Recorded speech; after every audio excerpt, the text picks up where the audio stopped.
When I began at Mercy, all of the physicians in the hospital, which is, I would say, virtually at 100% of hospitals at that time in 1990 that had admitting privileges, clinicians had privileges to admit patients to the ICU, right? They have voluntary privileges. They're an internist. They have a patient who they need to admit to the ICU. They admit the patient. They take care of them. The problem is that, as I found out shortly after I started at Mercy, a young nurse came into my office and told me about one of our internists, who's a good internist, who had tried to intubate a young woman to have a tragic and deadly outcome that really shouldn't have been necessary. And, you know, in Wisconsin, like most states, they simply give a medical license to medical school graduates for the practice of medicine and surgery, and they don't differentiate between specialty training. That's for medical societies to do and for hospitals to do. So again, for physicians to have ICU privileges back 25 years ago was the norm. You'll still see that often today. But what I decided to do was, when I looked at it, was I said, you know, he's a good clinician, he's a good internist, as good as any of the other interns. The problem is that any of those guys don't get enough cases a year admitted to an ICU where the procedures that have to be done, they can keep up any degree of real proficiency.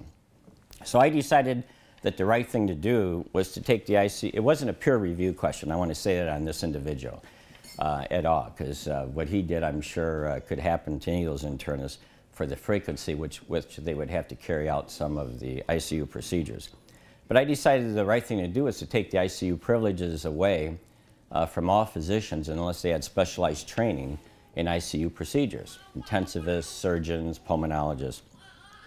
There's a tremendous amount of controversy and resistance from the hospital medical staff because of the decision to take their privileges away to admit to the ICU. They could certainly follow the patient, but they had to turn over care to somebody who had specialized training, which meant they couldn't bill when they went to see the patient, right?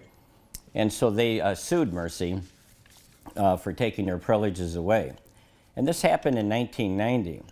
And the irony is, you know, we succeeded and the policy went into effect in 1990, or thereabouts in mid-1990. 10 years later, a group of Fortune 500 corporations got together and developed a leapfrog initiative demanding healthcare organizations they contracted with look at how to make major leaps forward in the quality of care offered in American hospitals. And so an intensive study was done. And after this intensive study, #1 on the leapfrog initiative list of how to make great strides quickly in the quality of care offered in American hospitals was to close the ICU to only those physicians who had specialized training in ICU procedures. So #1 on my priority list 10 years before this was to do the same thing, and that is to provide a quality of care to our patients that could be elevated beyond what I was seeing happening. And but what I would say is that, you know, was I some kind of a genius in knowing to do this 10 years before the leapfrog, even 25 years before even other hospitals today? I think Dr. Weckworth would be the first to quickly say, Bay's no genius. He would tell you that.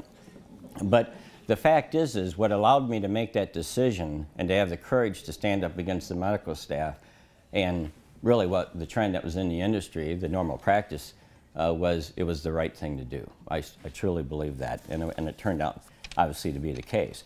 I will say that 4 years after the leapfrog, I was shocked to go to a nationally renowned hospital to visit a friend of mine, and if I named the hospital, you'd be just totally surprised, and they still had not taken the bold step to close the ICU to only those physicians who had specialized training in ICU procedures. And you might still find hospitals today who've not done that, and simply because the CEOs don't want to take on the resistance and the controversy with the medical staff for fear it could cost them their jobs. So in your career, though, your patients, your community members, and your associates are going to give you tremendous input and ideas on how to raise the level of care. And sometimes I've got my best ideas. In this case, it was from a young nurse who was brave enough to come walk into the CEO's office and tell me what had occurred, instead of letting it just kind of get swept under the peer review process. And and go away.